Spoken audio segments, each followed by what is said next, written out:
Shalom jemaat yang dikasihi Tuhan, sesuai dengan himbauan pemerintah dan Sinode Gereja Betel Indonesia Pusat, maka selama bulan April kegiatan ibadah minggu semua cabang GBI PPL akan diadakan secara online. Mohon jemaat untuk menginformasikannya kepada rekan-rekan yang lain. Tuhan Yesus memberkati.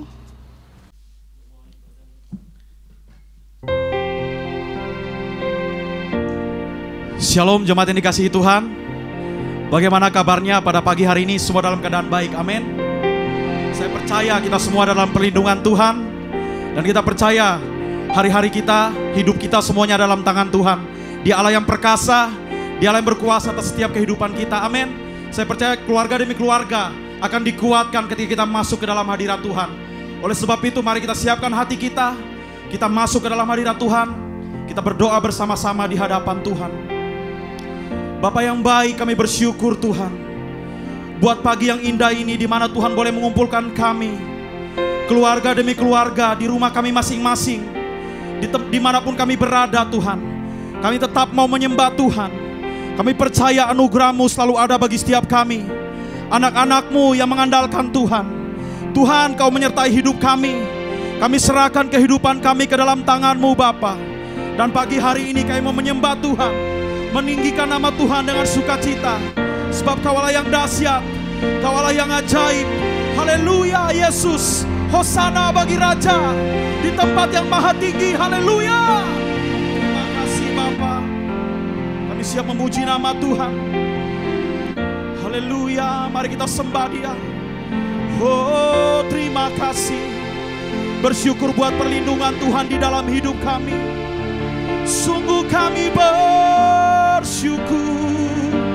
Sungguh kami percaya penuh kepada Yesus, Allah sumber kekuatan kami.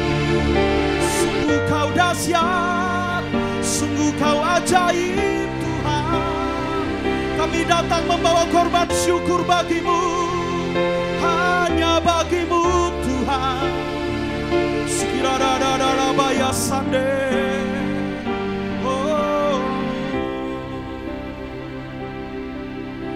Datang bersama dengan keluarga kami. Kami menyembah nama Tuhan, meninggikan nama Allah yang hidup, Yesus Kristus Tuhan. Haleluya. Terima kasih Bapa. Kami datang di hadirat-Mu dalam satu kasih dengan bersehati, berjanji setia sampai akhir, mengasihi-Mu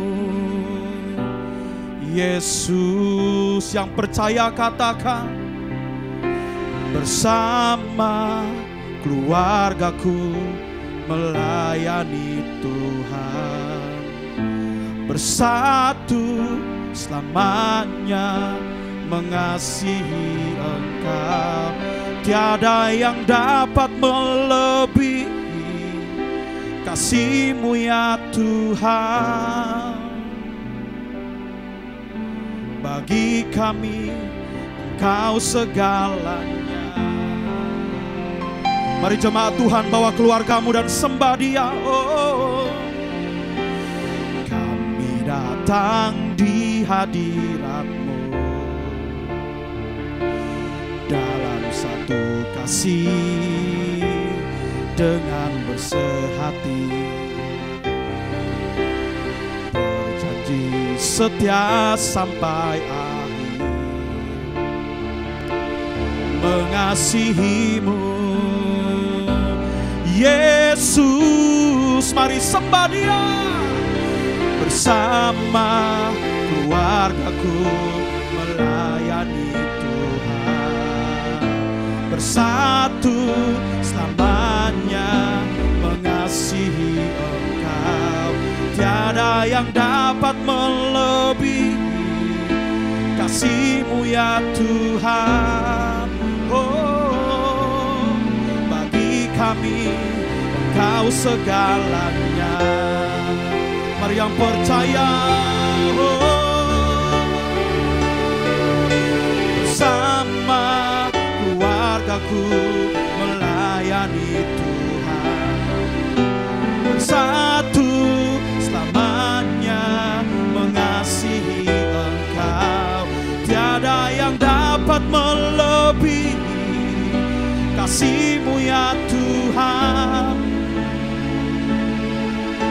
Bagi kami Engkau segala, bersama keluargaku, bersama keluargaku melayani Tuhan, bersatu selamanya mengasihi Engkau. Tiada yang dapat melebihi kasih-Mu ya Tuhan.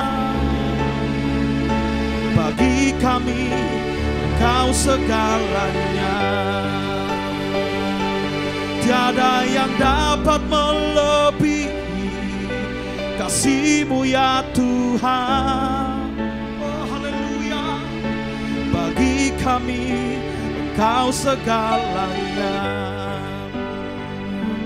Tiada yang dapat melebihi kasih-Mu ya Tuhan. Bagi kami Engkau segalanya. Mari sembah Dia. Oh, kami sembah Kau Tuhan. Bersama keluarga kami mau tetap setia mengiring Yesus seumur kami. Kau tak pernah meninggalkan kami, Kau selalu ada bagi kami. Kami percaya.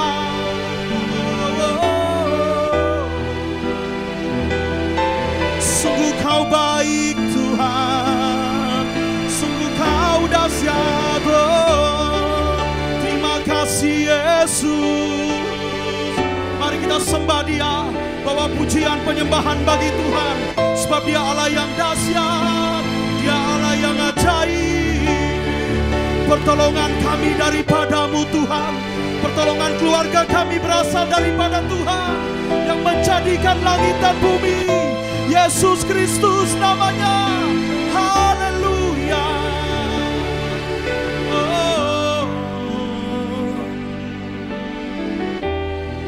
Biarlah Tuhan Kau disukakan oleh penyembahan kami Bapa. Hanya Kau yang kami tinggikan di tempat ini Tuhan. Di rumah kami, dimanapun kami berada, hanya Kau yang kami tinggikan Bapa. Hanya di dalam hadirat-Mu, tempat yang paling aman bagi setiap kami. Kami bawa penyembahan dengan segenap hati kami bagi-Mu. Sebab Kau Tuhan yang bersama dengan kami, Kau yang beserta dengan kami Bapa. Haleluya. Sungguh kami sembah Kau. Mari sembah Dia.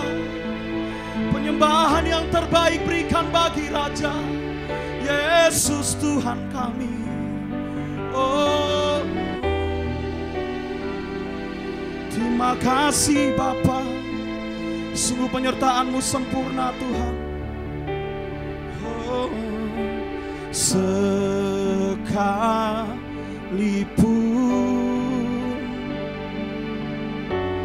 ku berjalan dalam lembah kekelaman, Kau besertaku. Sungguh Kau beserta kami Tuhan. Sekalipun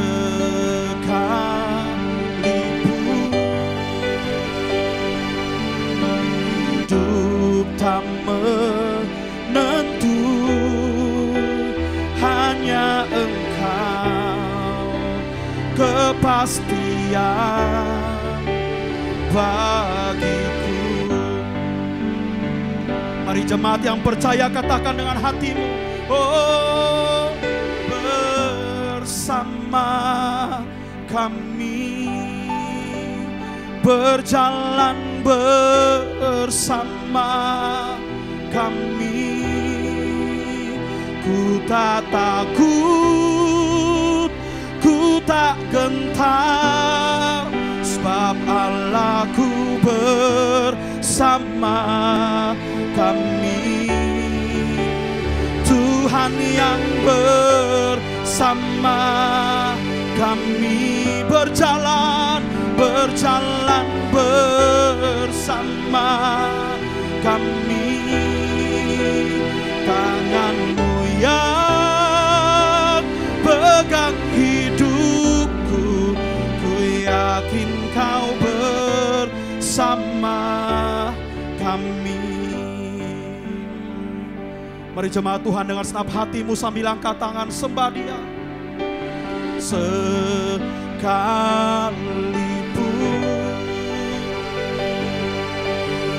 ku berjalan dalam lembah kegelapan, Kau besertaku. Sungguh kami percaya penuh kepada Yesus. Oh,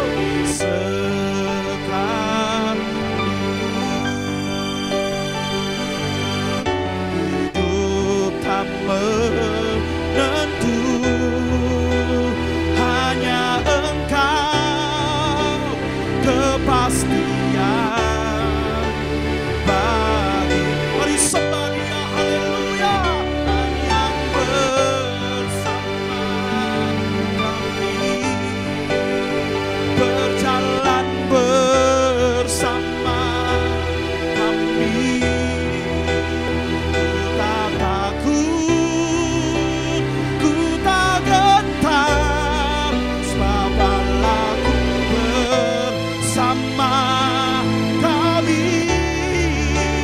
Tuhan yang bersama kami, berjalan bersama kami.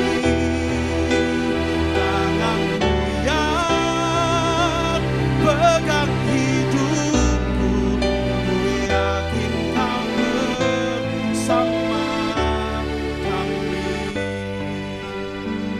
Mari jemaat dengan senap hatimu angkat tangan dan sembah Dia.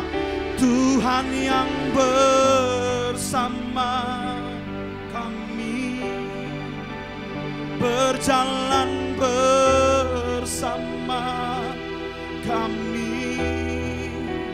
Ku tak takut, ku tak gentar, sebab Allahku bersama kami. Tuhan yang bersama kami. Kau berjalan Tuhan, berjalan bersama kami. Tangan-Mu yang pegang hidupku, ku yakin Kau bersama. Mari dengan senang hatimu. Oh, Tuhan bersama kami, berjalan bersama kami. Ku tak takut, ku tak gentar, sebab Allahku bersama kami.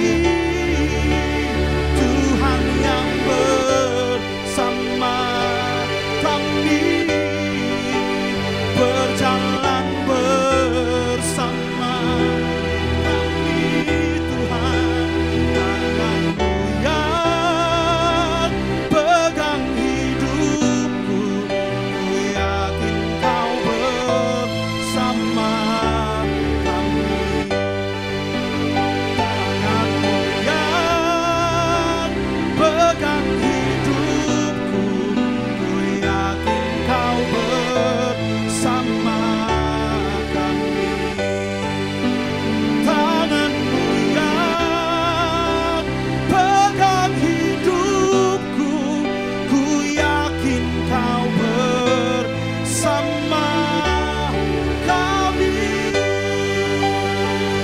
Mari sembah Dia. Haleluya. Sungguh Kau bersama kami. Sungguh Kau Allah yang setia, yang tak pernah meninggalkan kami. Haleluya. Mari kita sembah Dia dengan segenap hatimu. Angkat suaramu, sembah Dia. Terima kasih Bapa.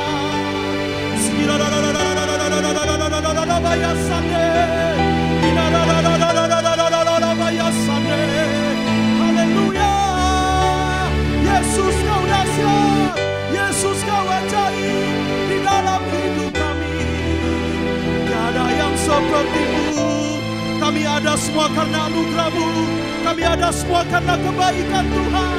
Dengan apa kami balas kebaikan-Mu? Selain kami hidup benar di hadapan-Mu, melakukan kehendak-Mu Tuhan. Hidup kami dipimpin terus menerus oleh Roh Kudus. Haleluya. Terima kasih Bapa. Terima kasih Yesus. Oh, sungguh Kau baik Tuhan. Sungguh Kau baik Tuhan. Di dalam kehadiran-Mu Bapa, kami boleh selalu dikuatkan Tuhan. Di dalam firman-Mu Bapa, kami terus dipimpin kepada kebenaran-Mu Tuhan. Terima kasih, kami tak pernah takut Tuhan. Kau Allah yang baik, Kau sangat baik Yesus. Aku punya Tuhan yang besar, yang telah berjanji dan sanggup menggenapi. Imanku bersepakat percaya kuasa-Nya. Ku terima sekarang kemenangan dari-Mu. Mari jemaat yang percaya sambil angkat tangan sembah Dia. Haleluya. Aku punya Tuhan yang besar, yang telah berjanji dan sanggup menggenapi. Imanku bersepakat percaya kuasa-Nya.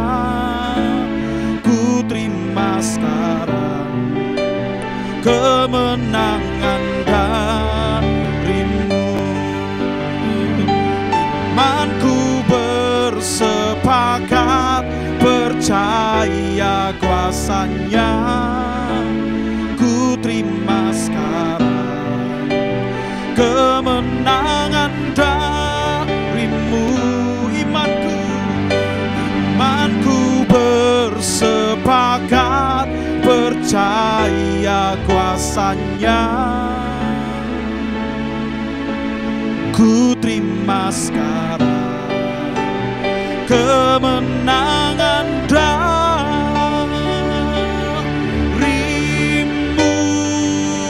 Mari sembah Dia. Oh, kami terima kemenangan dari-Mu Yesus Tuhan. Iman kami bersepakat dengan-Mu, maka semua janji-Mu terjadi di dalam hidup kami. Haleluya. Oh, terima kasih Bapa. Iman kami bersepakat dengan Engkau Allah kami yang besar. Kami mau masuk lebih lagi ke dalam hadirat-Mu Tuhan, dan menyembah Tuhan dengan segenap hati kami. Hanya Kau yang layak Yesus. Terima kasih Roh Kudus. Haleluya, haleluya. Terima kasih. Haleluya.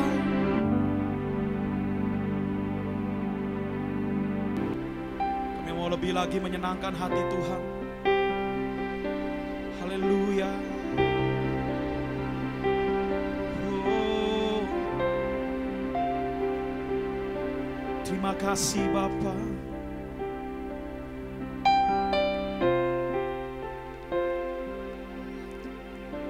Masuk hadirat-Mu Tuhan, dengan korban pujian masuk hadirat-Mu Tuhan, berhiaskan kekudusan.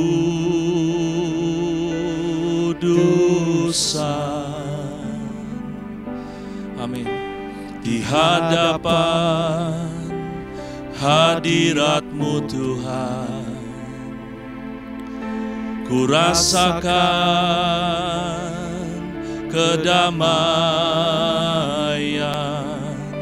Di hadapan hadirat-Mu Tuhan, ku nampak keagungan.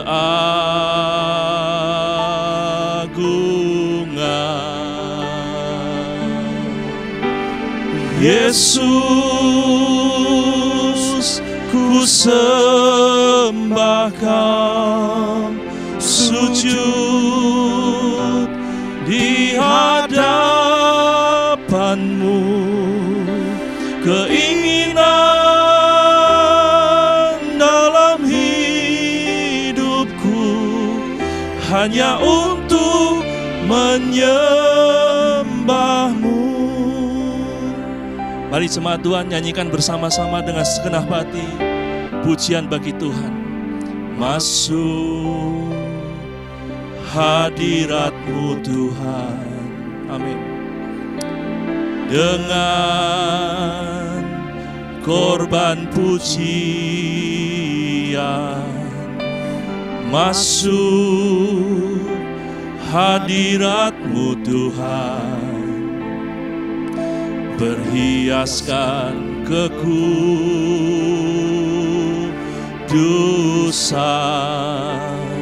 Amin Tuhan. Di hadapan hadirat-Mu Tuhan,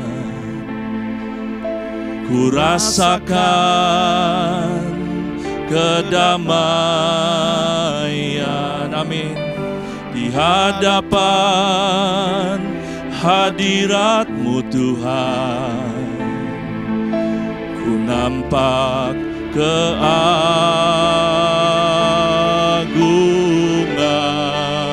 Mari sembah Dia. Yesus,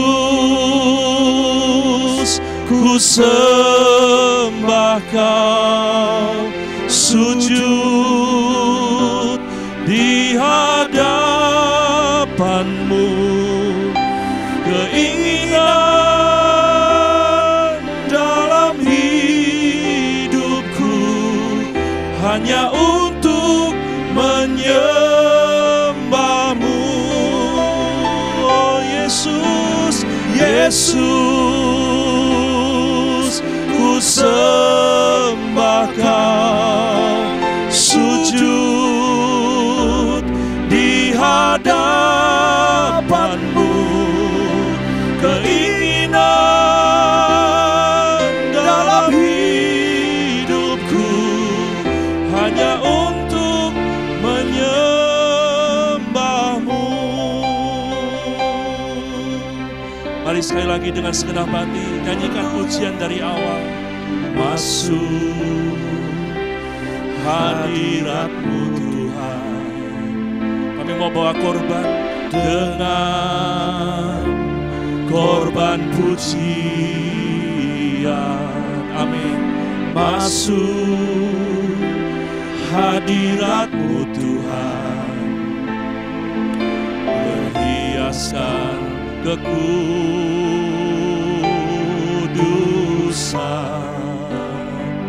Di hadapan-Mu, di hadapan hadirat-Mu Tuhan, ku rasakan kedamaian. Di hadapan hadirat-Mu Tuhan, ku nampak keagungan.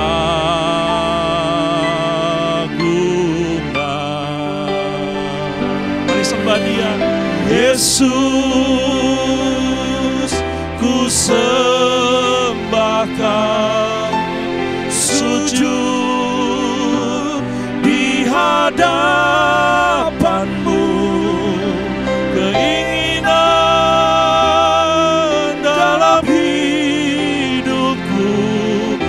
hanya untuk menyembah-Mu. Yesus, ku sembah Kau, sujud di hadapan-Mu. Keinginan dalam hidupku hanya untuk menyembah-Mu. Mari sekali lagi angkat tangan kita bagi Tuhan. Yesus, ku sembah Kau, sujud di hadapan-Mu. Keinginan dalam hidupku hanya untuk menyembah-Mu. Keinginan dalam hidupku hanya untuk menyembah-Mu. Sekali lagi dengan segenap hati katakan, keinginan dalam hidupku hanya untuk menyembah-Mu.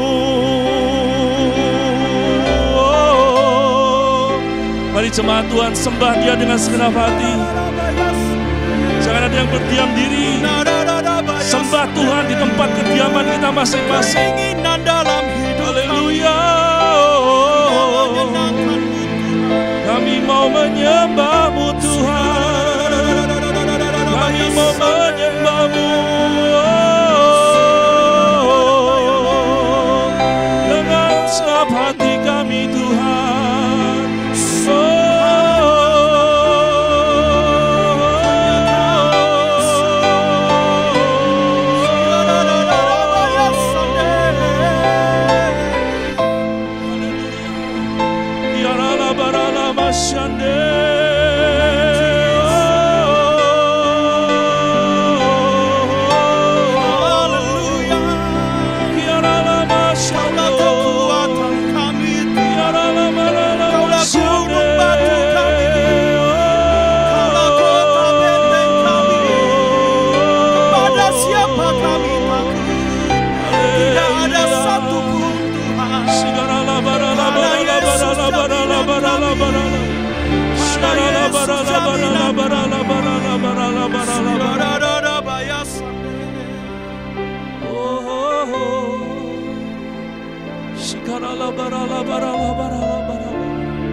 Kaulah kekuatan kami Tuhan. Kaulah gunung batu keselamatan kami. Kaulah kota benteng perlindungan kami. Hanya kepadamu kami datang dan berlindung Tuhan. Pada waktu badai menerpa, pada waktu mara bahaya datang, hanya Engkaulah satu-satunya pertolongan, perlindungan dan keselamatan kami dalam hidup ini. Dan karena itu kami mau tetap ada di dalam Engkau Tuhan. Kami bersyukur buat hari ini. Kalau Engkau masih memberikan kesempatan kepada kami hari ini untuk beribadah, untuk memuji, menyembah Tuhan. Meskipun kami ada di tempat kediaman kami masing-masing. Tapi kami mau bersyukur, kami bisa beribadah bersama dengan keluarga kami.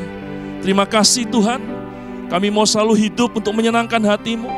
Karena kami tahu hidup kami adalah penyembahan bagi Tuhan. Karena itu biarlah Tuhan sepanjang umur hidup kami mempermuliakan Tuhan. Karena itu tuntun kami dalam jalan-jalan kebenaran-Mu. Bawa kami dalam rancangan-Mu yang sempurna, supaya hidup kami mempermuliakan Tuhan. Terima kasih Tuhan, kami sudah memuji, mempermuliakan nama Tuhan. Amin. Kami percaya Engkau bertahta atas pujian kami. Engkau bertahta dalam rumah kami, dalam keluarga kami. Dan mari Tuhan, Roh Kudus sampaikan firman-Mu buat kami semua, supaya kami mengerti kebenaran-kebenaran-Mu. Tolong hamba-Mu untuk menyampaikan firman-Mu, karena semuanya hanya berasal daripada-Mu Roh Kudus. Hamba-Mu hanya alat-Mu untuk menyampaikan kebenaran-Mu. Tolong hamba-Mu untuk menyampaikan firman-Mu, supaya jemaat-Mu boleh mengerti dan dituntun untuk hidup di dalamnya. Dan mampukan kami untuk tekun dan taat melakukan firman-Mu. Terima kasih Tuhan. Di dalam nama Tuhan Yesus Kristus, kami sambut firman-Mu dengan ucapan syukur. Haleluya. Yang sepakat sama-sama katakan, amin, amin, amin. Shalom Bapak Ibu Saudara, selamat pagi semuanya. Ini adalah minggu kedua kita melakukan ibadah secara online. Dan seminggu ke belakang, kita semua banyak berduka karena kita mendengar banyak rekan-rekan kita seiman, bahkan hamba-hamba Tuhan yang dipanggil pulang. Tapi kita harus percaya bahwa semua seizin Tuhan dan semua ada dalam kendali yang sempurna daripada Tuhan. Dan karena itu kita percaya bahwa keselamatan dari Tuhan, pertolongan dari Tuhan akan datang tepat pada waktunya. Amin saudara. Karena itu mari saat ini kita hanya fokus kepada Tuhan dan firman-Nya. Dan untuk itu saya mengajak kita semua untuk membuka Alkitab kita dan kita akan membaca dari kitab 2 Samuel pasal 24 ayat pertama sampai ketiga. Saya akan bacakan buat Bapak Ibu Saudara dan Bapak Ibu Saudara boleh membaca bersama-sama dengan saya dan tentunya juga bersama dengan seluruh keluarga. 2 Samuel pasal 24 ayat yang pertama sampai yang ketiga. Demikian firman Tuhan. Bangkitlah pula murka Tuhan terhadap orang Israel, ia menghasut Daud melawan mereka. Firman-Nya, pergilah, hitunglah orang Israel dan orang Yehuda. Lalu berkatalah raja kepada Yoab dan para panglima tentara yang bersama-sama dengan dia, jelajahilah segenap suku Israel dari Dan sampai Berseba. Adakanlah pendaftaran di antara rakyat, supaya aku tahu jumlah mereka. Lalu berkatalah Yoab kepada raja, kiranya Tuhan Allahmu menambahi rakyat 100 kali lipat daripada yang ada sekarang, dan semoga mata tuanku raja sendiri melihatnya. Tetapi mengapa tuanku raja mengendaki hal itu? Demikianlah firman Tuhan. Saudara, dari ayat tadi kita tahu bahwa Raja Daud bermaksud menghitung jumlah orang Israel dan orang Yehuda. Dengan kata lain, Raja Daud bermaksud mengadakan sensus penduduk. Dan karena itu dia mengutus Yoab dan para panglima tentaranya untuk menjelajahi Israel dan menghitung jumlah penduduk Israel. Nah Bapak Ibu Saudara, kalau kita baca ayat-ayat di bawahnya, maka kita akan tahu bahwa ternyata Tuhan murka kepada Daud karena Daud mengadakan sensus penduduk. Sehingga Tuhan menyuruh Daud untuk memilih satu di antara 3 hukuman yang akan Tuhan jatuhkan atas orang Israel, yaitu bangsa Israel akan mengalami 3 tahun kelaparan, atau Daud akan dikejar-kejar musuhnya selama 3 bulan, atau penyakit sampar akan menyerang bangsa Israel selama 3 hari. Dan Daud, saudara, berkata, biarlah Tuhan yang memilih, Tuhan yang menjatuhkan hukuman. Daud hanya memohon kepada Tuhan supaya dia jangan jatuh ke tangan musuhnya, biar dia dan bangsa Israel jatuh ke tangan Tuhan, karena Daud yakin, percaya, bahwa Tuhan besar kasih sayangnya. Dan karena itulah akhirnya Tuhan menghukum bangsa Israel dengan penyakit sampar, saudara. Sehingga hari pertama penyakit sampar menyerang bangsa Israel, dikatakan 70.000 orang Israel meninggal. Bayangkan saudara, hari pertama sudah 70.000 orang meninggal. Dan karena itu Tuhan akhirnya berbelas kasihan dan dia mengirimkan Nabi Gad kepada Daud, untuk menyuruh Daud membangun mezbah di tempat pengirikan Arauna orang Yebus. Dan kemudian saat Daud membangun mezbah tersebut, tulah berhenti saudara. Nah saudara, itulah kisah dari 2 Samuel pasal 24 tadi, perikop pertama. Dari kisah itu saudara, ada 2 pertanyaan yang timbul. Yang pertama saudara, mengapa Tuhan murka kepada Daud hanya gara-gara Daud melakukan sensus penduduk? Apalagi kalau kita baca di ayat yang pertama, maka justru Tuhanlah yang membujuk Daud untuk melakukan sensus penduduk tersebut. Tetapi kenapa Tuhan murka waktu Daud melakukannya? Pertanyaan yang kedua saudara, dari ayat pertama juga kita akan tahu begini, bahwa sebelum Tuhan membujuk Daud untuk melakukan sensus penduduk, maka Tuhan sudah murka lebih dahulu kepada bangsa Israel. Justru karena Tuhan murka kepada bangsa Israel itulah, akhirnya Tuhan membujuk Daud untuk melakukan sensus penduduk, dan sampai akhirnya Tuhan menurunkan tulah penyakit sampar. Nah saudara, memang di dalam Alkitab tidak dijelaskan secara spesifik kedua pertanyaan tersebut. Apa jawabannya? Tetapi kalau kita pelajari kisah-kisah di Alkitab saudara, maka kita bisa mendapatkan jawaban atas kedua pertanyaan tersebut. Dan ini yang mau saya ajak kita untuk merenungkannya bersama-sama pagi hari ini. Pertanyaan yang pertama, mengapa Tuhan murka kepada Daud hanya karena Daud melakukan sensus penduduk? Padahal Tuhan sendiri yang membujuk Daud untuk melakukannya. Nah saudara, Tuhan punya dua perintah, dua ketetapan, dua peraturan yang harus dipenuhi oleh bangsa Israel kalau mengadakan sensus penduduk. Peraturan yang pertama, kalau kita baca dari Bilangan pasal pertama ayat 1 sampai dengan 3, maka dikatakan saat Musa keluar dari Mesir, di tahun kedua setelah mereka keluar dari Mesir, Tuhan memerintahkan Musa untuk menghitung jumlah orang Israel yang keluar bersama-sama dengan dia dari Mesir. Tetapi Tuhan menetapkan bahwa yang boleh dihitung hanya laki-laki atau pria yang berusia mulai 20 tahun ke atas. Laki-laki atau pria yang berusia di bawah 20 tahun tidak boleh ikut dihitung. Itulah ketetapan yang pertama kalau orang Israel mengadakan sensus penduduk. Nah saudara, ketetapan ini, syarat ini, ketentuan ini, peraturan ini dipenuhi oleh Daud. Kalau kita baca dari 1 Tawarik pasal 27 ayat 23, maka di sana dikatakan bahwa Daud hanya menghitung orang-orang laki-laki Israel yang berusia mulai 20 tahun ke atas. Dia tidak menghitung pria yang usianya di bawah 20 tahun. Tetapi saudara, peraturan kedua atau syarat kedua ini yang tidak ditaati oleh Daud. Dalam Keluaran pasal 30 ayat 11 sampai 16, Tuhan memberikan peraturan yang kedua, kalau bangsa Israel mau melakukan sensus penduduk. Dikatakan, setiap orang Israel yang dihitung dalam sensus tersebut, dengan kata lain setiap laki-laki atau pria yang berusia mulai 20 tahun ke atas yang dihitung dalam sensus tersebut, mereka harus memberikan persembahan bagi Tuhan sebanyak masing-masing setengah shekal. Nah, dari kisah 2 Samuel 24 tadi saudara, kita tidak melihat ini dicatat.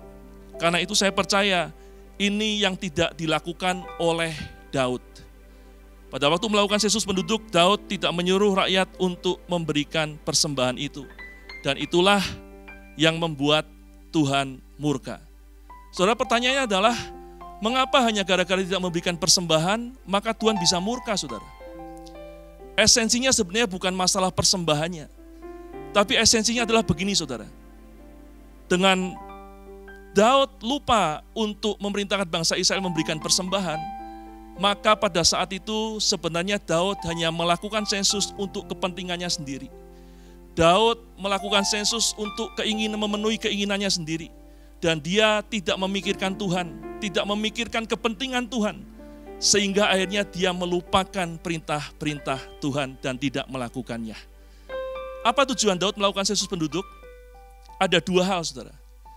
Daud melakukan sensus penduduk dengan tujuan supaya dia bisa tahu berapa jumlah rakyat, sehingga dia tahu seberapa besar kekuatan perangnya. Itu tujuan Daud yang pertama. Daud ingin mengetahui seberapa besar, seberapa kuat pasukan Israel. Yang kedua, saudara, Daud melakukan sensus penduduk dengan tujuan supaya dia mengetahui berapa besar jumlah pajak yang dia bisa ambil dari rakyat. Jadi sekali lagi saudara, kenapa Tuhan murka? Karena Daud melakukan sensus hanya memperhatikan kepentingannya dan melupakan kepentingan Tuhan sehingga dia melupakan perintah-perintah Tuhan.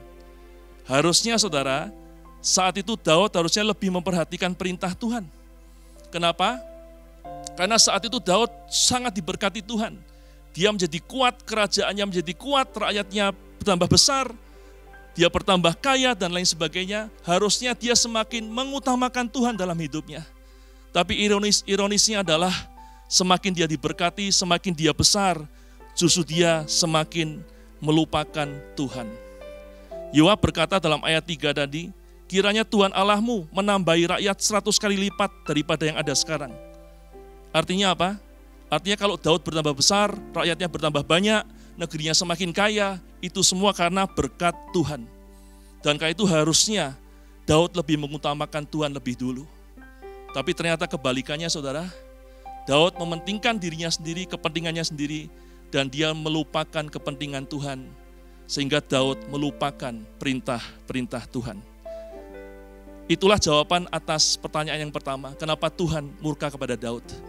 Daud sekali lagi hanya mementingkan, memperhatikan kepentingannya sendiri, keperluannya sendiri, tapi dia lupa peraturan-peraturan dan ketetapan Tuhan. Nah saudara, apa yang dilakukan Daud itu merupakan kecenderungan setiap manusia. Setiap manusia cenderung setelah dipercaya semakin banyak, jadi semakin sibuk dengan keperluannya sendiri dan lupa memikirkan Tuhan serta perintahnya. Manusia cenderung semakin banyak diberkati, justru semakin merasa kurang, ingin memiliki lebih lagi. Ya, aneh kan saudara? Tetapi itulah kenyataan. Sehingga dia lupa untuk memikirkan Tuhan. Semakin kekurangan waktu untuk memikirkan Tuhan, apalagi mengingat perintah-perintahnya. Sehingga tanpa sadar, semakin diberkati, semakin maju, semakin banyak dipercaya, justru semakin menyepelekan Tuhan dan perintah-perintahnya. Itulah kecenderungan manusia. Dan saudara, itu juga yang terjadi berkali-kali di tengah bangsa Israel. Setelah bangsa Israel diberkati Tuhan, semakin diberkati, mereka lupa kepada Tuhan. Karena itu kalau kita baca kitab Hagai saudara, itu juga yang menjadi masalah bangsa Israel, sehingga Tuhan menegur mereka, bahkan Tuhan menghukum mereka dengan belalang-belalang pelaha pelompat dan lain sebagainya saudara. Ya. Di kitab Hagai Tuhan berkata, kenapa engkau hanya memperhatikan rumah kediamanmu, engkau hanya membangun rumah kediamanmu, engkau memapani rumah kediamanmu dengan papan-papan yang indah, tetapi engkau membiarkan rumah Tuhan terbengkalai. Itulah kecenderungan orang Israel, saudara. Setiap kali mereka semakin diberkati, mereka lupa Tuhan. Karena itu saya percaya pertanyaan kedua terjawab, saudara. Kenapa Tuhan murka kepada orang Israel?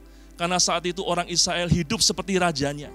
Mereka hanya memikirkan kepentingan mereka sendiri dan mereka melupakan Tuhan. Mereka tidak memikirkan Tuhan lagi, apalagi memikirkan perintah-perintahnya.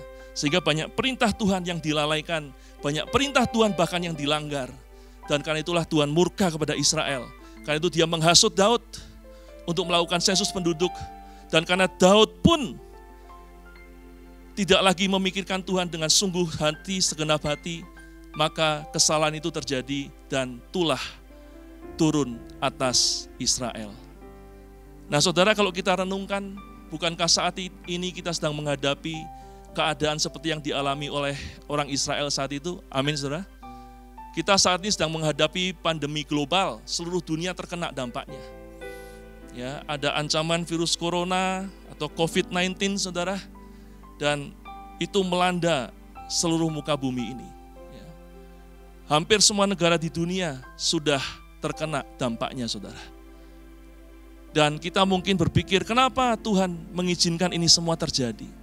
Saya percaya saudara, karena keadaan penduduk bumi saat ini pun sama dengan keadaan bangsa Israel pada waktu itu. Penduduk bumi sudah tidak memikirkan Tuhan lagi. Penduduk bumi ini lebih mementingkan kepentingan mereka sendiri, keperluan mereka sendiri, dan mereka lupa untuk memikirkan Tuhan dan perintah-perintahnya. Karena itu kita lihat bumi dan seluruh isinya yang diciptakan dengan sangat indah oleh Tuhan menjadi rusak hanya karena hawa nafsu manusia, keegoisan, keserakahan. Kita juga melihat tatanan-tatanan yang Tuhan ciptakan, nilai-nilai yang Tuhan tetapkan, ya. Kemudian norma-norma yang sudah Tuhan bangun dalam kehidupan manusia, hari-hari ini banyak dilanggar, disepelekan, bahkan banyak dilakukan kebalikannya, saudara. Kenapa? Karena kesombongan manusia, karena keangkuhan manusia, karena hawa nafsu manusia. Dan itu menandakan bahwa penduduk bumi saat ini sudah tidak memperhatikan Tuhan, apalagi perintah-perintahnya. Dan karena itu, Saya berdoa biar kita sebagai umat Tuhan, kita tidak hidup seperti orang dunia, saudara. Amin.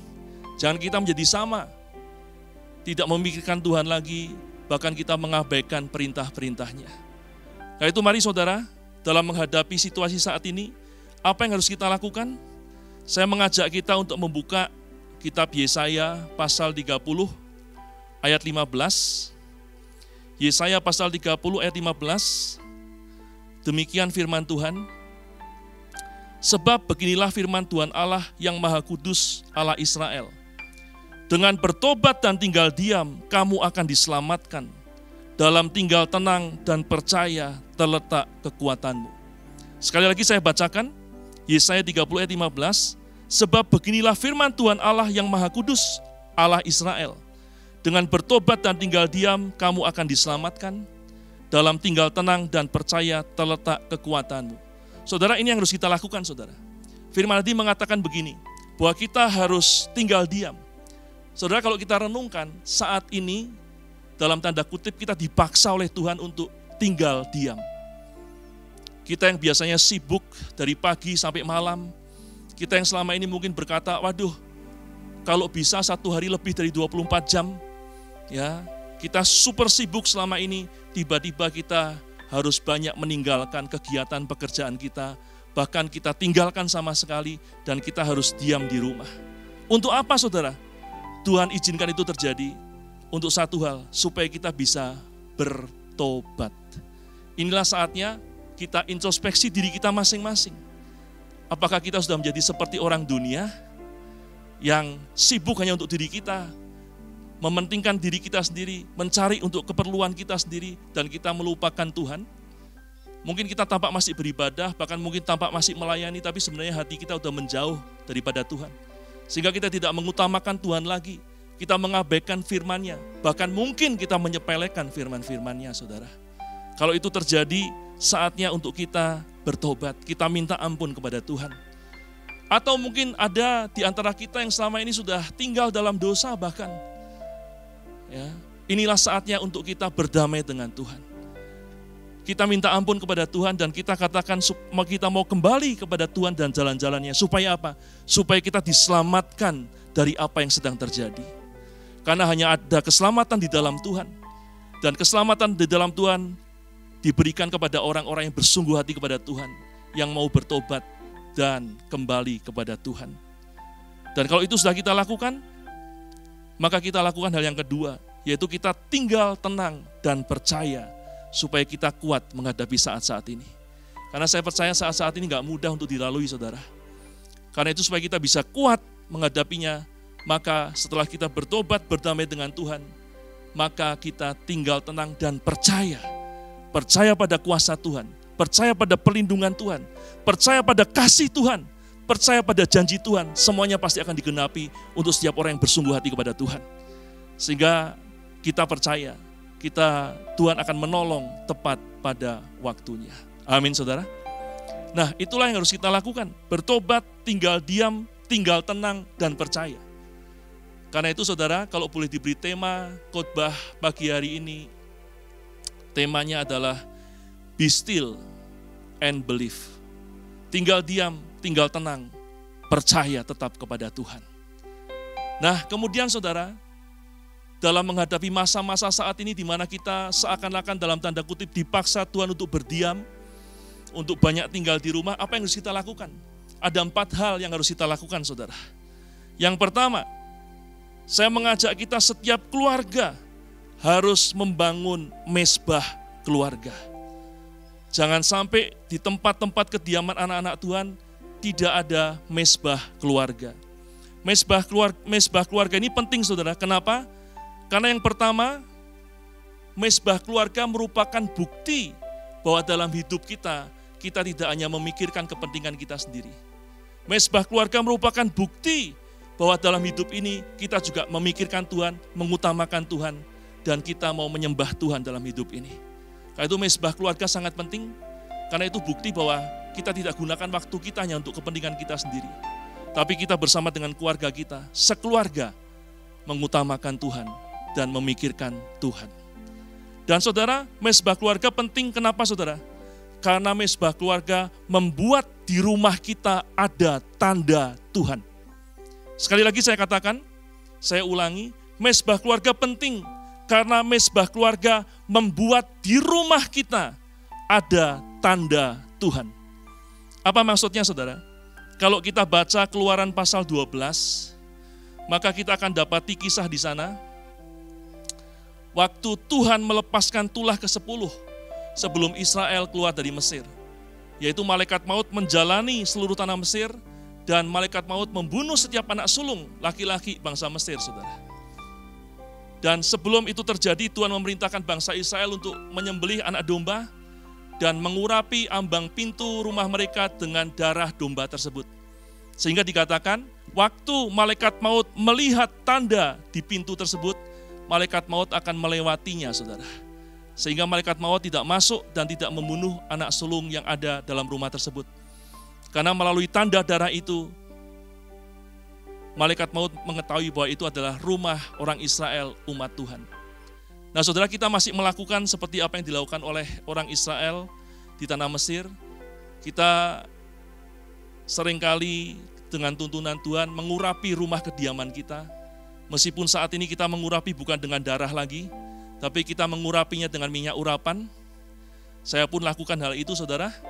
Termasuk kita sedang mengalami saat-saat ini, saya sudah mengajak seluruh jemaat untuk melakukannya. Tapi kita tidak bisa setiap hari saudara untuk melakukan pengurapan seperti itu. Nah karena itu saudara, supaya di rumah kita ada tanda Tuhan yang menetap, kita harus membangun mezbah keluarga. Mezbah keluarga merupakan tanda bahwa rumah yang kita diami, tempat kita tinggal adalah rumah anak-anak Tuhan. Sehingga ada tanda Tuhan di dalam tempat kediaman kita. Dan saya percaya setiap keluarga, setiap rumah yang rajin membangun mezbah keluarga pasti ada perlindungan Tuhan yang sempurna. Amin saudara. Kalau kita baca 2 Tawarik pasal 7 ayat 13-14, firman Tuhan berkata begini saudara. Bila mana aku menutup langit sehingga tidak ada hujan, dan bila mana aku menyuruh belalang memakan habis hasil bumi, dan bila mana aku melepaskan penyakit sampar di antara umatku, dan umatku yang atasnya namaku disebut, merendahkan diri, berdoa dan mencari wajahku, lalu berbalik dari jalan-jalannya yang jahat, maka aku akan mendengar dari surga dan mengampuni dosa mereka, serta memulihkan negeri mereka. Setiap anak Tuhan yang mau merendahkan diri, berdoa mencari wajah Tuhan, maka pada waktu ada penyakit sampar, ada malapetaka, Tuhan berjanji akan diselamatkan. Bahkan Tuhan akan memulihkan negeri kita. Amin saudara. Dan karena itu pada waktu kita membangun mezbah keluarga, kita sedang melakukan hal itu. Kita sedang merendahkan diri di hadapan Tuhan, kita mencari wajah Tuhan, kita berdoa. Dan dikatakan di tempat-tempat seperti itu di mana ada mezbah keluarga, maka dikatakan nama Tuhan ada di atas rumah tersebut. Itu menjadi tanda bahwa di rumah itu adalah rumah anak Tuhan. Sekali lagi mezbah keluarga penting, kenapa? Karena mezbah keluarga merupakan tanda Tuhan dalam rumah kita. Itu hari ini saya mengajak kita semua, jemaat Tuhan, jangan sampai di rumah kediaman kita tidak ada mezbah keluarga. Mari para suami, para ayah, ambil tanggung jawab kita sebagai kepala keluarga untuk mengajak keluarga kita membangun mezbah keluarga untuk berdoa, menyembah Tuhan. Jangan ada lagi yang berkata, saya nggak bisa berdoa. Saudara pasti bisa, karena ada Roh Kudus dalam diri setiap kita. Dan pada waktu kita melakukannya, Roh Kudus yang akan memampukan dan menolong kita. Amin saudara. Sekali lagi, jangan sampai dalam rumah kediaman kita tidak ada mezbah keluarga. Bangun mezbah keluarga bersama dengan anggota keluarga kita. Itu yang pertama. Dengan mezbah keluarga, kita sedang menunjukkan bahwa dalam hidup ini kita bukan cuma memikirkan kepentingan kita pribadi, tapi kita juga memikirkan Tuhan dan kepentingan Tuhan. Dan kita pasti akan diberikan anugerah untuk hidup menuruti firman-Nya. Yang kedua saudara, saat-saat ini kita harus banyak berdiam diri. Hanya itu yang bisa kita lakukan, bukan? Seakan-akan kita dipaksa untuk tinggal di rumah, maka pergunakanlah waktu untuk banyak berdiam diri. Ya. Ratapan 3 ayat 25-26 berkata begini saudara. Tuhan adalah baik bagi orang yang berharap kepadanya, bagi jiwa yang mencari Dia. adalah baik menanti dengan diam pertolongan Tuhan.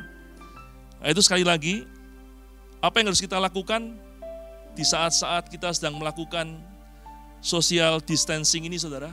Di saat-saat kita harus banyak tinggal di rumah, pergunakan waktu-waktu kita untuk berdiam diri. Bagaimana kita berdiam diri di hadapan Tuhan?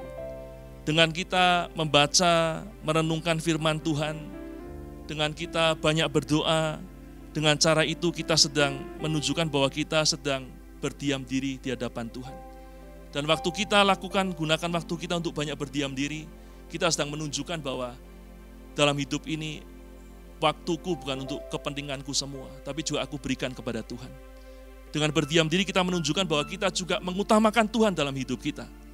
Karena itu saya mengajak kita semua dalam masa-masa ini, jangan sampai waktu kita semuanya habis juga di rumah untuk keperluan kita sendiri, saudara. Ya, tapi juga berikanlah waktu-waktu kita untuk Tuhan.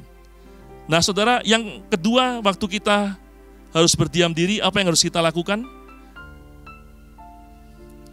Dalam masa-masa berdiam diri ini, kita juga harus menahan diri kita, terutama dalam menggunakan smartphone kita. Jangan kita memberitakan hal-hal yang negatif yang sedang terjadi. Jangan kita broadcast berita-berita yang belum tentu kebenarannya, ya, supaya kita tidak membuat suasana tambah gaduh, saudara. Ya, dalam masa-masa ini, masa yang cukup berat, kita harus banyak berdiam diri supaya kita tidak menambah gaduh suasana yang cukup mencekam ini.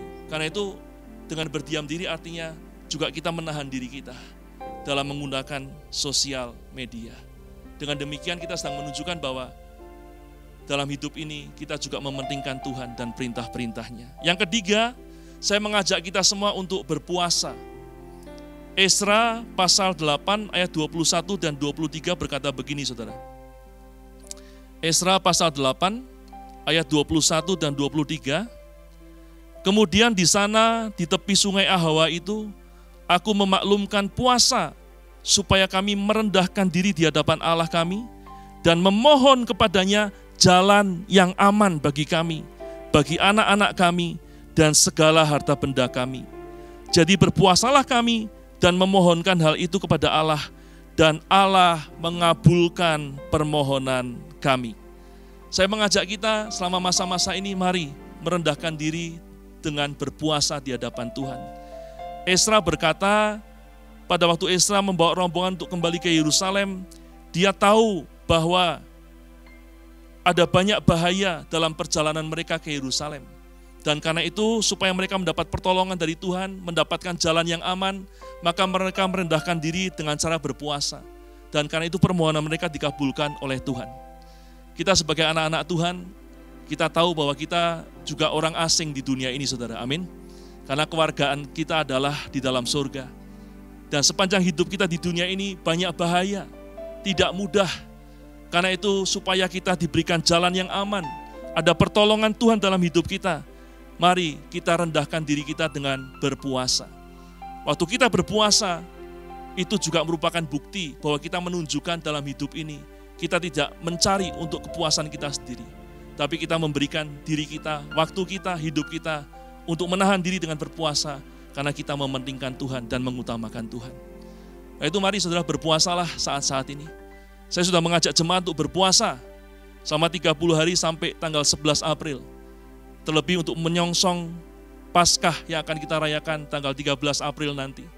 Ya, dan karena itu saya mengajak kita semua, mari saudara, masih ada waktu untuk kita berpuasa bersama-sama. Itu yang ketiga, saudara. Berpuasa menunjukkan bahwa dalam hidup ini kita tidak memuaskan keinginan kita sendiri, tapi kita juga mementingkan Tuhan. Kita merendahkan diri di hadapan Tuhan. Yang keempat, yang terakhir, saya mengajak kita untuk banyak berdoa. Kita melihat, menyaksikan hanya pertolongan Tuhan, hanya doa kekuatan kita. Hari-hari ini saudara, manusia sepandai apapun, sekuat apapun, sehebat apapun, semuanya sama-sama khawatir dengan pandemi yang sedang terjadi. Hanya orang-orang yang tidak mengerti saja yang merasa aman, saudara. Tapi orang-orang yang mengerti, mereka merasa khawatir dengan hal ini. Dan karena itu kita harus sadar hari ini bahwa doa adalah kekuatan kita. Nah saudara, ada satu doa yang saya mau ajak untuk kita perhatikan hari-hari ini saudara. Berapa waktu yang lalu saya membaca di sebuah berita di WhatsApp saudara, ada seseorang warga negara Indonesia yang pada saat virus corona sedang melanda kota Wuhan di Tiongkok saudara, dia ada di sana. Dan dia berkata, meskipun kita pakai masker dan lain sebagainya, sanitizer, tapi masih ada kemungkinan untuk terpapar melalui makanan, saudara. Dia berkata, kalau kita beli makanan, belum tentu makanan kita bersih. Ya, kita mungkin bisa masak di rumah, tapi apakah semua bahan-bahannya bisa kita pastikan pasti bersih? Gak ada yang bisa memastikan 100%, saudara. Dan karena itu, saudara, melalui hal itu, saya mengajak kita semua untuk mari banyak berdoa dan jangan lupakan doa untuk mengucap syukur dan minta berkat buat makanan yang akan kita makan. Jangan lupa berdoa setiap kali kita mau makan, saudara. 1 Timotius 4 ayat 4-5 berkata begini, karena semua yang diciptakan Allah itu baik, dan suatu pun tidak ada yang haram, jika diterima dengan ucapan syukur. Sebab semuanya itu dikuduskan oleh firman Allah dan oleh doa. Doa menguduskan, memberkati makanan yang akan kita makan. Dan karena itu saya percaya, waktu kita makan makanan kita didahului dengan doa, maka ada perlindungan Tuhan atas makanan yang kita makan. Amin saudara. Lalu jangan sampai kita lupa berdoa sebelum kita makan.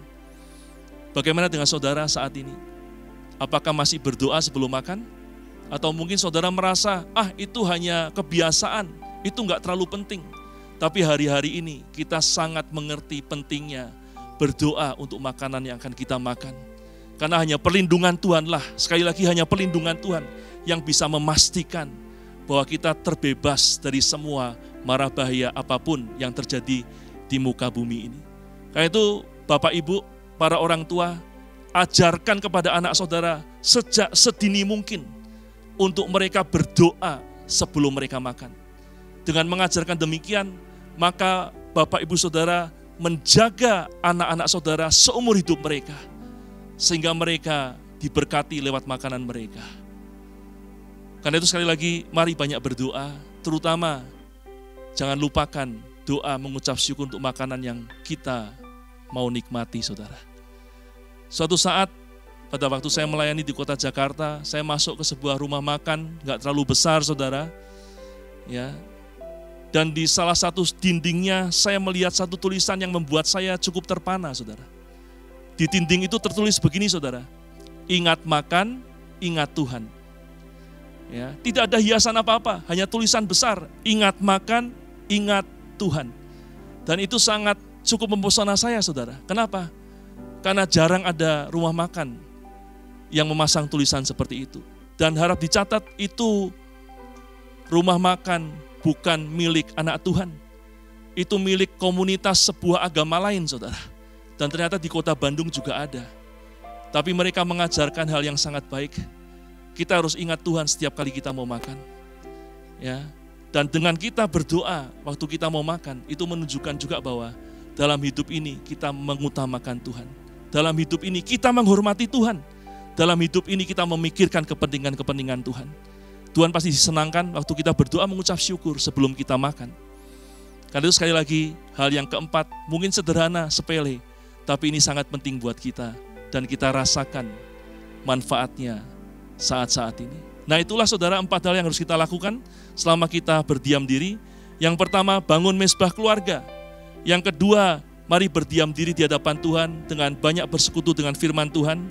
Yang ketiga, mari kita berpuasa, merendahkan diri di hadapan Tuhan. Yang keempat, banyak berdoa. Dan terutama saya mengajak kita untuk kembali pada hal yang basic sekali. Mengucap syukur, berdoa sebelum kita makan. Dan ajarkan itu kepada anak-anak kita. Saya percaya saudara, 4 hal ini yang bisa kita lakukan saat-saat ini. Dan saya percaya kalau kita tekun melakukannya dengan iman kepada Tuhan, maka semuanya akan mendatangkan kebaikan, keselamatan bagi kita semua, terutama menghadapi saat-saat ini. Yang terakhir saudara, kalau kita nanti baca kisah 2 Samuel pasal 24 tadi saudara, maka di tempat di mana Daud membangun mezbah, yaitu di tempat pengirikan Arauna orang Yebus itu. Tempat itulah yang akhirnya diberikan Tuhan kepada bangsa Israel untuk mereka membangun bait Allah.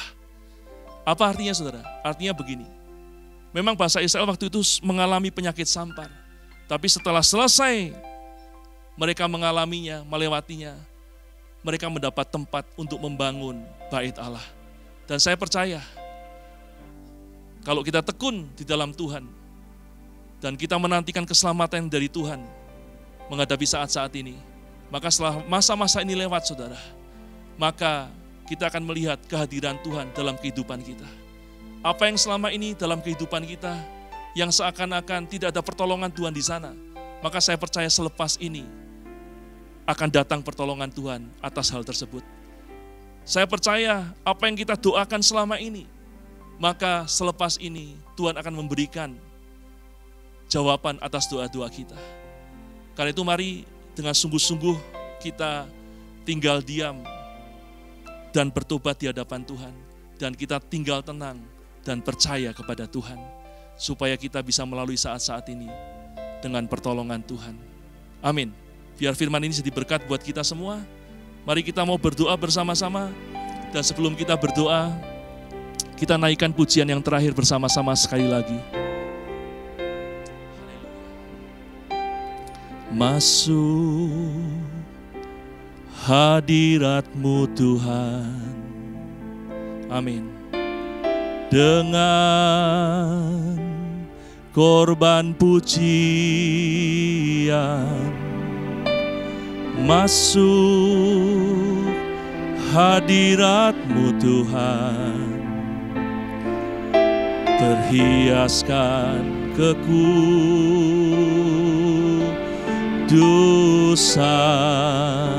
Amin. Di hadapan hadirat-Mu Tuhan, ku rasakan kedamaian. Di hadapan hadirat-Mu Tuhan, ku nampak keagungan.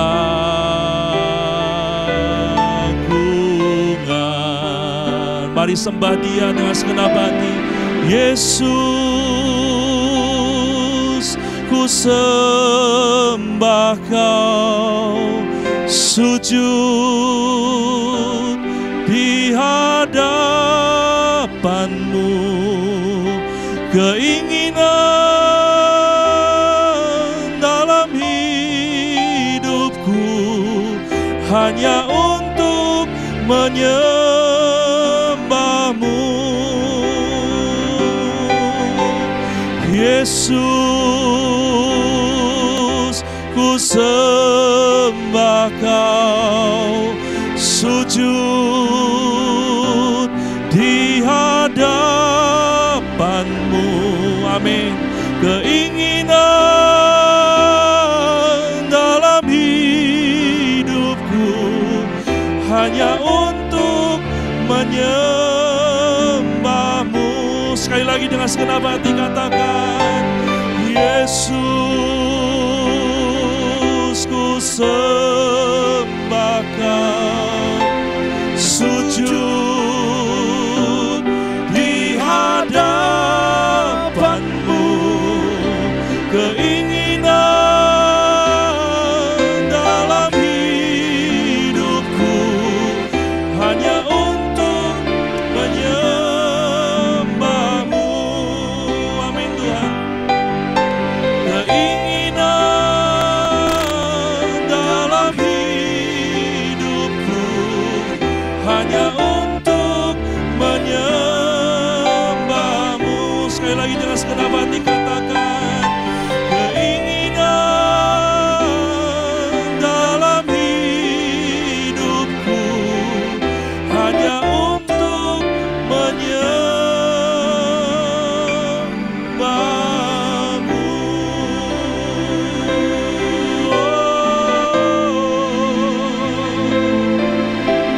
Menyembah-Mu Tuhan Yesus, menyembah-Mu.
Kami mau bertobat di hadapan-Mu Tuhan.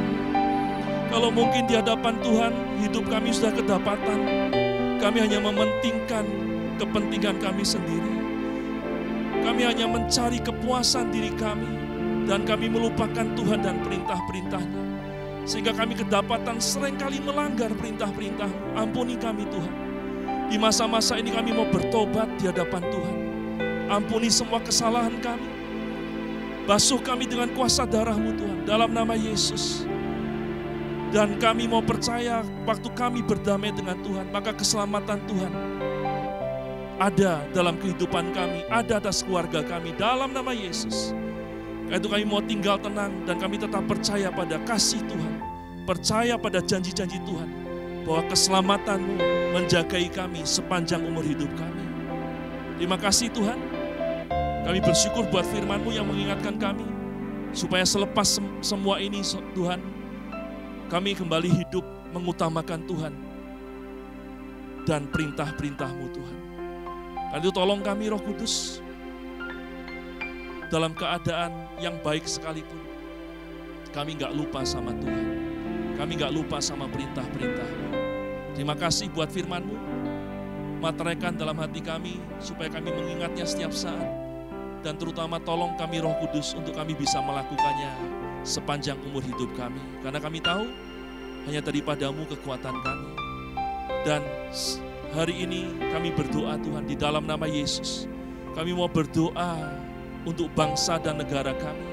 Kami mau berdoa untuk pandemi yang sedang terjadi atas semua bangsa-bangsa dalam nama Yesus.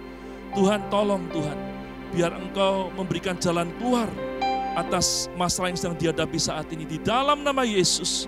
Biar Engkau melindungi segenap bangsa dan negara kami, bahkan seluruh bangsa-bangsa di dunia ini Tuhan. Jauhkan dari malapetaka, biar pertolongan Tuhan datang dan pandemi ini boleh segera berakhir di dalam nama Yesus. Kami berdoa di dalam nama Yesus untuk pemerintahan negara kami. Tuhan, kami serahkan ke dalam tangan-Mu Tuhan, supaya perlindungan-Mu sempurna atas aparat pemerintahan yang saat ini sedang bekerja Tuhan untuk mengatasi pandemi ini di dalam nama Yesus. Berkati Tuhan setiap mereka yang bertugas di garis depan. Kami berdoa untuk para dokter. Kami berdoa Tuhan untuk tim medis yang mereka berhadapan dengan pandemi ini. Biar Tuhan lindungi mereka, jauhkan dari serangan jahat. Keselamatan Tuhan menyertai mereka di dalam nama Yesus. Kami berdoa untuk aparat keamanan TNI Polri yang bahu-membahu untuk mengarahkan masyarakat supaya taat kepada apa yang harus dilakukan. Biar perlindungan Tuhan juga ada pada aparat keamanan di dalam nama Yesus. Dan juga setiap orang-orang yang sudah Tuhan tetapkan untuk mengatasi masalah ini, Tuhan berikan hikmat supaya jalan-jalan Tuhan dinyatakan kepada mereka. Terima kasih Tuhan, hamba-Mu berdoa di dalam nama Yesus untuk seluruh jemaat-Mu Tuhan di GBI PPL dan juga seluruh umat Tuhan dimanapun berada. Biar perlindungan Tuhan yang sempurna menyertai kami semua. Tutup bungkus kami dengan kuasa darah-Mu Tuhan. Jauhkan kami dari segala yang jahat. Dan berkatilah sepanjang perjalanan kami dimanapun kami berada. Keselamatan Tuhan menyertai. Jauhkan dari semua malapetaka bahaya Tuhan. Dan Tuhan juga berkati di masa-masa yang gak mudah ini. Kami percaya berkat Tuhanlah yang akan membuat kami tetap berkecukupan. Bahkan berkelimpahan dalam segala yang baik. Di dalam nama Tuhan Yesus Kristus. Hamba-Mu berkati seluruh jemaat-Mu Tuhan. Biar berkat yang sempurna dari Tuhan turun atas setiap jemaat-Mu.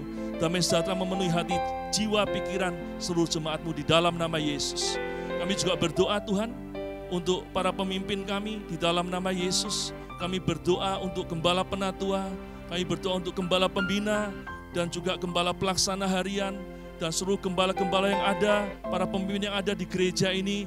Biar Tuhan memberkati dan melindungi para pemimpin kami. Tutup bungkus dengan kuasa darah-Mu Tuhan. Dan biar hikmat Tuhan menolong para pemimpin kami untuk mencari kehendak Tuhan dalam menghadapi masa-masa yang gak mudah ini. Di dalam nama Yesus. Sehingga kami boleh tetap Tuhan beribadah, memuji, menyembah Tuhan. Terima kasih Tuhan. Berkati seluruh keluarga besar para pemimpin kami. Semuanya ada dalam perlindungan yang sempurna dari Tuhan. Kami juga mau berdoa buat pemerintahan negara kami. Kami berdoa Tuhan untuk Bapak Presiden, Bapak Jokowi, dan juga Bapak Wakil Presiden, Bapak Ma'ruf Amin. Kami minta perlindungan Tuhan yang sempurna buat para pemimpin negara kami ini. Jauhkan dari segala yang jahat Tuhan. Jauhkan dari virus corona dalam nama Yesus. Biar para pemimpin kami ini boleh tetap sehat baik keadaan mereka. Dan juga setiap aparat pemerintahan dari pusat sampai daerah, Tuhan berkati di dalam nama Yesus. Tutup bungkus dengan kuasa darah-Mu juga Tuhan. Lindungi dari segala yang jahat. Karena mereka nggak bisa tinggalkan tugas mereka. Karena itu biar pelindungan Tuhan yang sempurna menyertai setiap aparat pemerintahan ini. Terima kasih, kami serahkan semuanya ke dalam tangan-Mu. Dan kami percaya Tuhan, Engkau mengasihi bangsa negara kami. Engkau mengasihi umat-Mu, Engkau mengasihi gereja-Mu. Dan kami percaya pertolongan Tuhan tidak pernah terlambat. Pertolongan Tuhan tepat pada waktunya. Dan perlindungan Tuhan menyertai kami semua sampai pertolongan Tuhan datang. Terima kasih Tuhan. Dan pagi hari ini sebelum kami mengakhiri ibadah, kami mau menerima berkat yang dari Tuhan. Mari jemaat Tuhan, bangkit berdiri bersama-sama. Angkat kedua tanganmu, buka hatimu, arahkan wajahmu kepada Bapa di surga. Jemaat dikasih Tuhan, kau sudah mendengar firman. Lakukan dengan setia. Dan kau akan melihat kebaikan, kemurahan Tuhan menyertai engkau dan keluargamu sepanjang umur hidupmu. Terimalah sekarang berkat yang terbaik jasmani dan rohani dari Allah Bapa di surga, di dalam anaknya yang tunggal Tuhan kita Yesus Kristus, dan di dalam persekutuan yang manis dengan Allah Roh Kudus menyertai kita senantiasa. Mulai saat ini sampai Maranatha, bahkan sampai selama-lamanya. Yang percaya menerima berkat ini sama-sama katakan amin. Haleluya. Demikian ibadah kita hari ini Bapak Ibu Saudara. Selamat berhari Minggu dan Tuhan memberkati. Shalom.